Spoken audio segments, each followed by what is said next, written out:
What happened? Atta is finished. Finished? Yes. Oh, you go to the market and Okay. purchase atta, okay?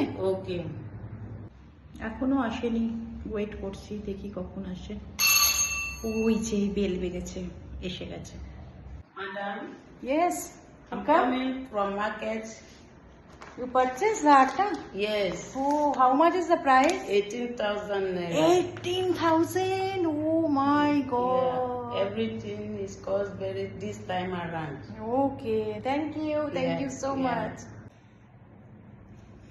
এসো বন্ধুরা, এখন আমাদের এখানকার currency মানে নাইজেরিয়ার কারেন্সি হচ্ছে নায়রা, সেটা নিয়ে একটু বলি।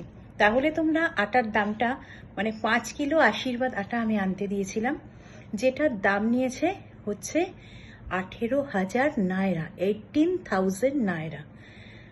তার মানে হচ্ছে এখানকার 18 টাকা হচ্ছে ইন্ডিয়ার 1 টাকা, বুঝেছো? তাহলে হচ্ছে 18,000কে আমি যদি 18 দিয়ে ডিভাইড করি, ভাগ করি, তাহলে হবে সেটা হচ্ছে 1000 টাকা, তাই তো? তাহলে 5 কিলো আশীর্বাদ আটার দাম এখানে যেটা 18,000 নায়রা মানে 18,000 নায়রা ইন্ডিয়ান কারেন্সি অনুযায়ী, সেটার দাম হচ্ছে 1,000 টাকা। তাহলে এখানের 18,000 টাকা, 18,000 টাকা, সেটা ইন্ডিয়ায় 1,000 টাকা মাত্র।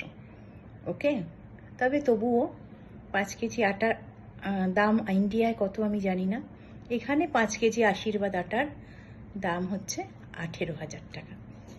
বাই বাই বন্ধুরা, তোমাদের কি বোঝাতে পারলাম? যদি বোঝাতে পারি, যদি তোমাদের ভিডিওটা ভালো লাগে, তাহলে লাইক কমেন্ট এবং শেয়ার করো। ওকে, বাই বাই। তোমরা সবাই খুব ভালো থেকো, ভালো রেখো এবং আমাকেও ভালো থাকার জন্য উইশ করো। বাই।